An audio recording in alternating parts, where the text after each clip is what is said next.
Hi, welcome. My name is Elena and I'm the creator behind Fabel Knitwear. I'm here today to show you some of the things I'm working on.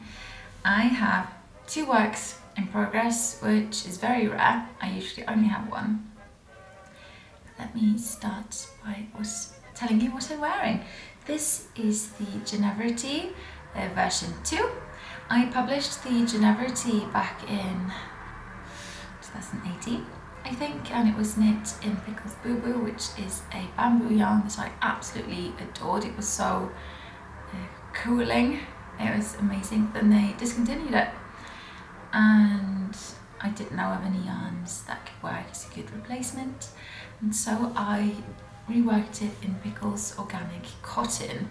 It's thicker, it has a different gauge, so I had to rework the whole pattern and ended up adding a button band onto it, and I republished it in summer of 2019. And the reason I did those changes was just because the yarn and the fabric that the different yarns created called for just some different solutions, basically, which can happen when you switch between yarns. And so this is the Ginevra Tee version 2.0. and I'm very pleased with it. I've knit it in this lovely sort of oats colour, and this has gotten a lot of wear this summer. It's really nice cotton to throw on, and I think it looks very timeless, just the whole look of it. So that is what I'm wearing. I also have, which I showed on Instagram recently, new hair, which is completely irrelevant to knitting, but I've been growing out my natural colour for probably about a year now, and the lengths, even though I tried dyeing over them and making them similar to my natural colour, just as soon as it has 2 rays of sunlight on it, it will bleach out again. And so there was that, and there was also the fact that I will never have flowy mermaid locks. It will just not happen because my hair is so thin and fine. So it looks more wispy and weathered than flowy mermaid. And I always come to this conclusion as soon as it reaches this length. And I did it this time again, and I did it the last time I tried saving out, and then I always end up chopping it off. I'll probably do it again. So yeah, new hair. I went for a sort of French Amélie style bob, and I'm very happy with it. So there is that. I just wanted to address it and tell you I'm very pleased with it. With the niceties over, let's just dive straight in. First up, I have mail. I was sent this. It's a needle measuring tool, so you can measure how thick, what gauge your needles are. Let's open it. Oh, this is very cute. It's wood and it has kittens on it. That's really cute. These are such great tools. I have one, but I have 2 project bags, so this is gonna go in one of the 2s that I always have one with me, because the numbers on the needles rub off as you use them, at least they do for me. So this is really great. Thank you very much, Ida. This is super cute. So earlier this summer, I talked about wanting to knit a Antiquity blouse in X variety of colours, and I couldn't decide, but I have decided, and I am underway. And I ended up with Pearly Grey Ghost because I love it. So this is Pearly Grey Ghost on Athena, which is my Gold Stellina Merino Nylon blend, and on Mohair Silk. And I absolutely love this colour. It's so nice because you can wear it with both warm and cool tones, and I find you can't really do that with all greys. So this is the colour that I ended up with. It was the winner of this choosing. And so after having chosen the colour, I started work on my Antiquity Blouse, which is the first pattern of my Ireland collection, which I published earlier this spring. And this is where I am thus far. I have knit the whole body and have started work on the first sleeve. The body is knit in Athena, which is the solid fingering weight strand of yarn, and the sleeves are knit in a single strand of mohair silk. The cuffs will be knit in Athena as well, and then the end there is a collar that will be picked up along here and knit out in mohair silk. The pattern is inspired by a blouse style popular in the late 1910s and into the very early 1920s. I've made an episode about this pattern before, so go check that out if you haven't already. And it has this decorative lace panel running up the front to mimic the lace panels so common in Edwardian blouses. I so love this pattern, and I am loving it in Athena with the very subtle gold sparkle, and also the nylon and the stellina makes sure that the merino doesn't wear and pill as easily as just 100% merino will. And that's always a plus in my book, because as soon as things start pilling too much, I don't wear it. And so just single strands of 100% merino can be, they're great for some things, but other things that you want to look very sleek and beautiful, I'd rather they not pill overly much. And the other two fibres or contents in this yarn makes this a bit more durable than if it was just 100% merino. So there is that. I love it. I don't know how well you could see the pattern, but it has, obviously this needs to be blocked, but there's a yarn over lace panel on each side, and in the middle there are these berries run up, and it's finished at the neckline with a picot bind off, just to create that finished lacy detail. And then the sleeves have very subtle blousing at the top of the shoulder, kind of like puff shoulders, but a bit quite subtle really. And then they will blouse out until they reach the cuff and then go in, creating a subtle balloon bishop sleeve. And then it has a tight cuff ribbed with little bubbles mimicking fabric covered buttons, or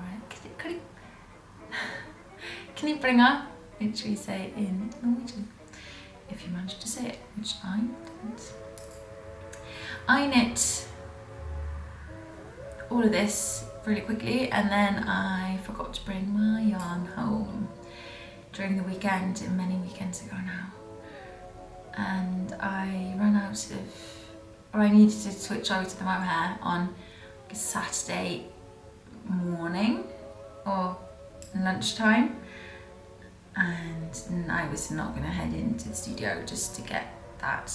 So I actually ended up casting on something else, which is, as I said, rare. I prefer having one project on the needles at a time. So I don't really like switching back and forth. So I started on something else, and then the next time I was in the studio, brought back more mohair and knit this. But then we were going away for the weekend. We went to Lofoten in the north of Norway. I made a little vlog with some footage from there, and I figured I want to bring something that's not lacy mohair on the plane. So I ended up putting this down and bringing the other one. Whereas if I had only been working on this, I would have brought this and probably finished it. So this, I've not picked this up or worked on this since I opted for the other one on my trip. So I am very excited to start working on this again. It's just I'm closer with the other one, and so I'm going to finish that one first. And that one is the Cool Cardigan knit in Usk, which is a lovely base that I carry from Hiii's work, a Norwegian spinnery with 100% Norwegian wool in the colourway Fleur. So this is my yarn, and Fleur is just this neutral, warm, beige latte kind of colour. And what's difficult? See if I can share this. I've just popped both sleeves on. This is knit bottom up, back and forth.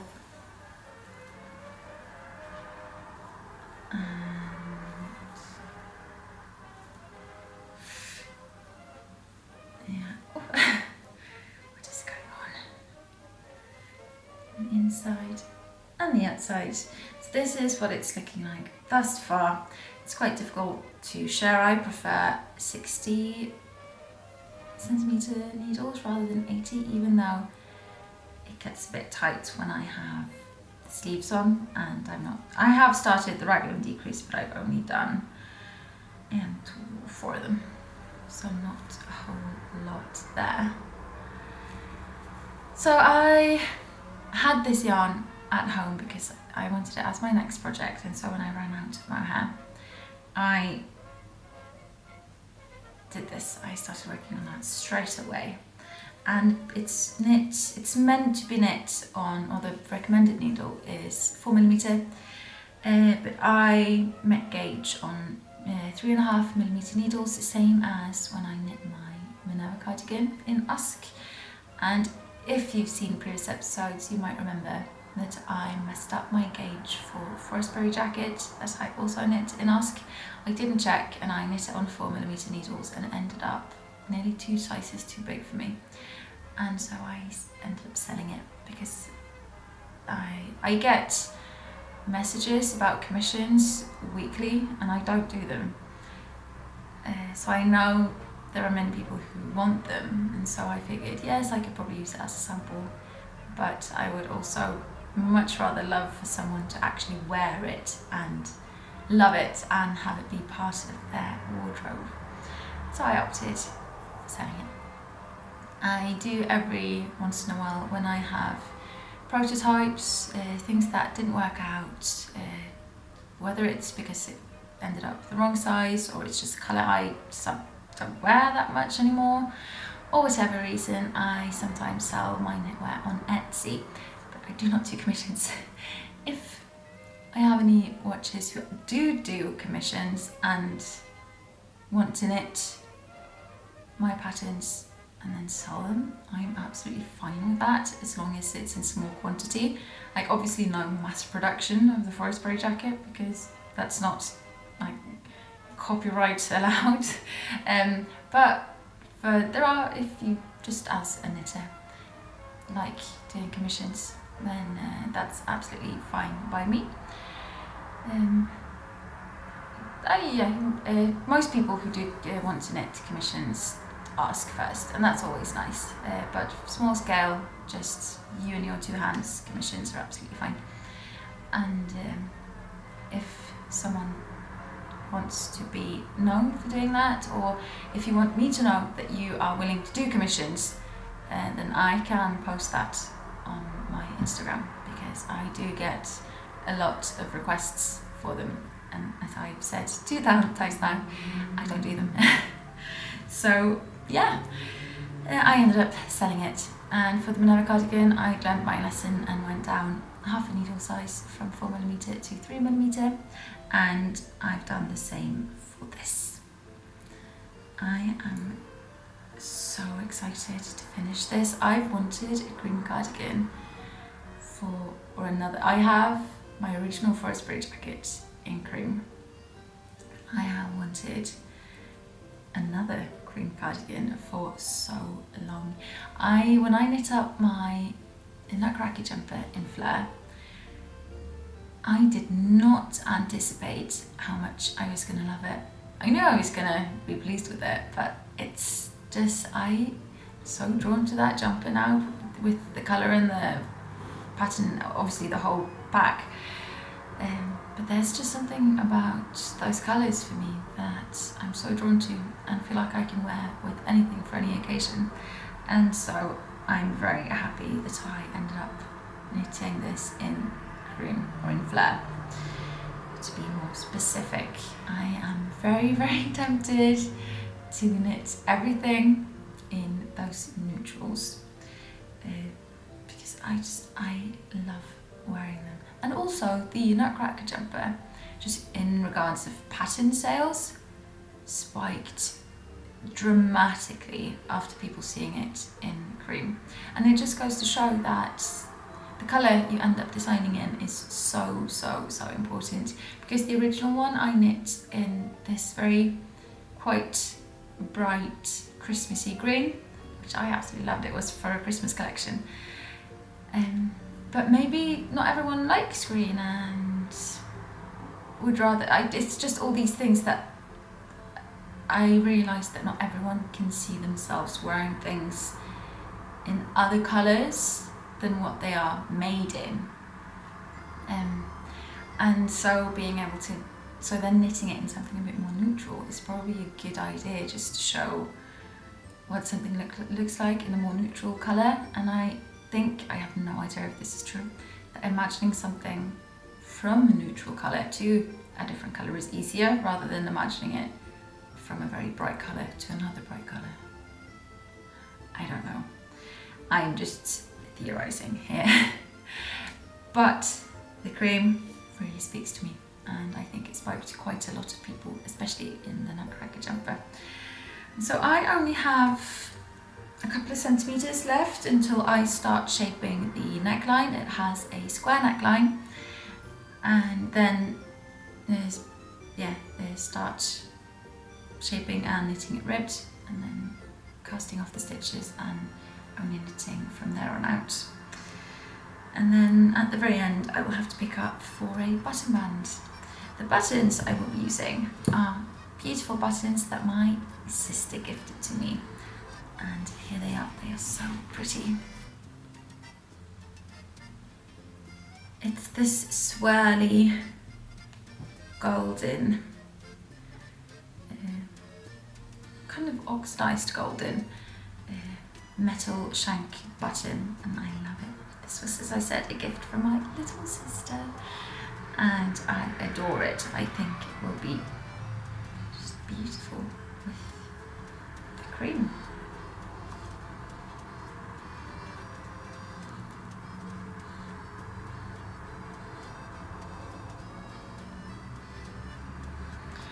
Not really to show that, having to hold it and make sure the stitches don't fall off the needle. But yeah, these are the buttons I think I'm going to end up using.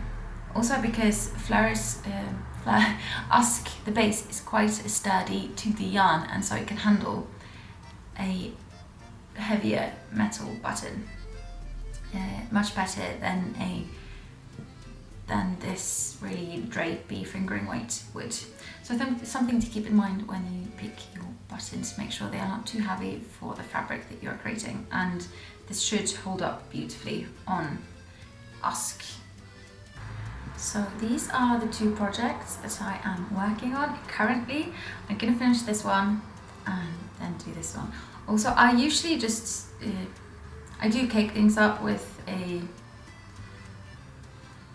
words, you know what I mean, with machinery that helps. But I caked this up in the car, and I just used my knees to do it, and I have to say the balls are so pretty. I do really love them, and it's such a chunky ball as well. This is one skein of Usk with a few rounds of it knit into the cardigan.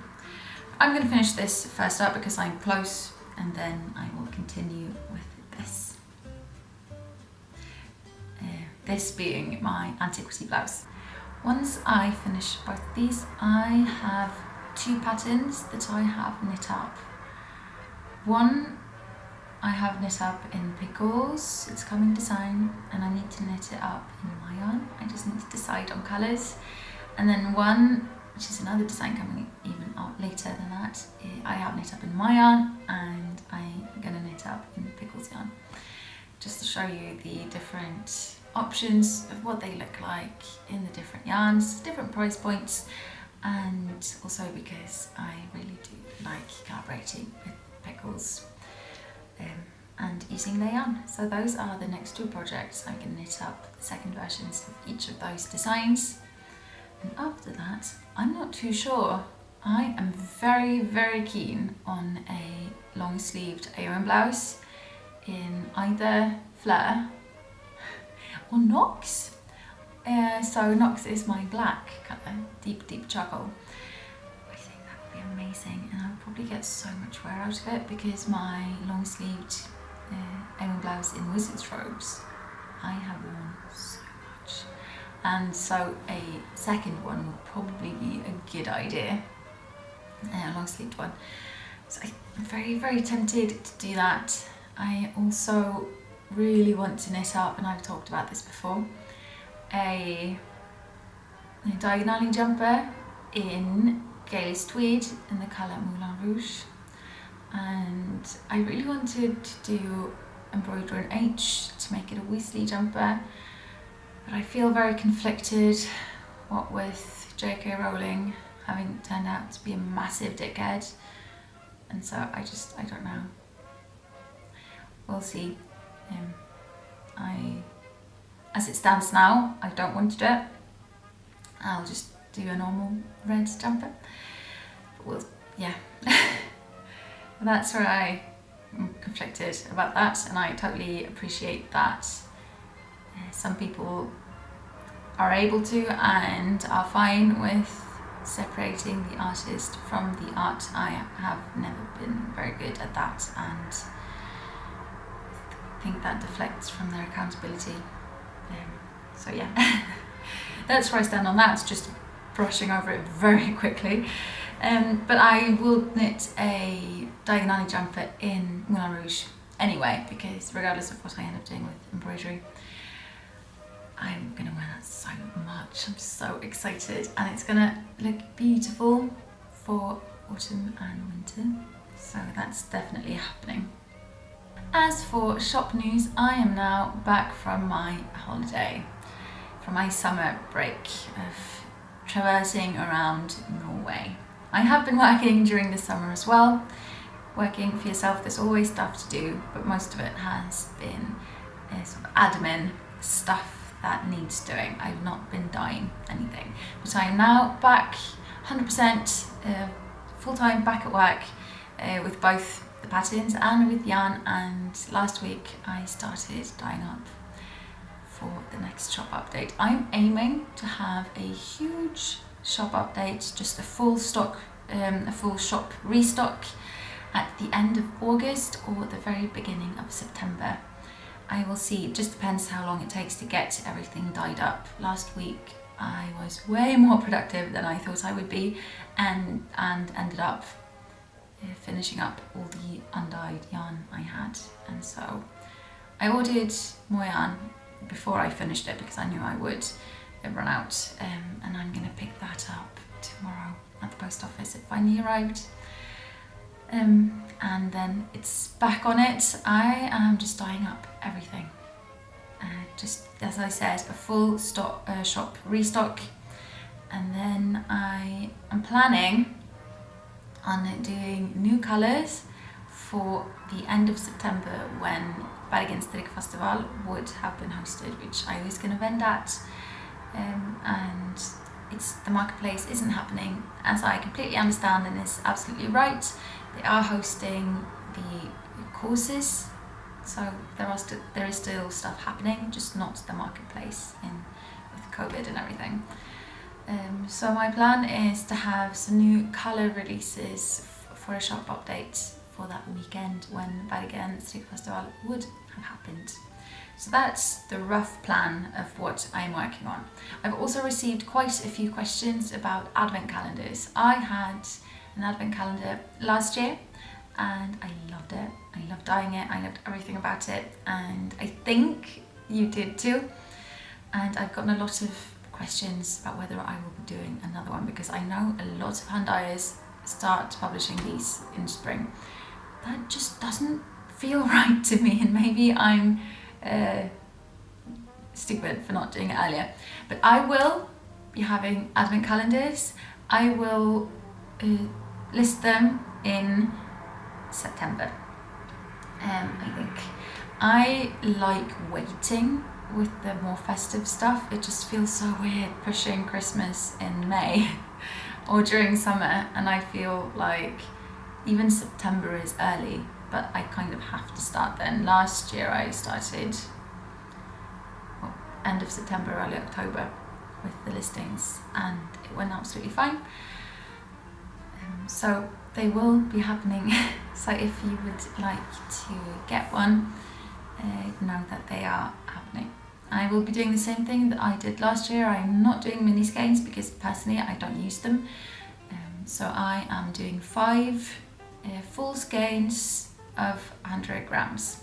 So a total of 500 grams of yarn separated over 5 skeins.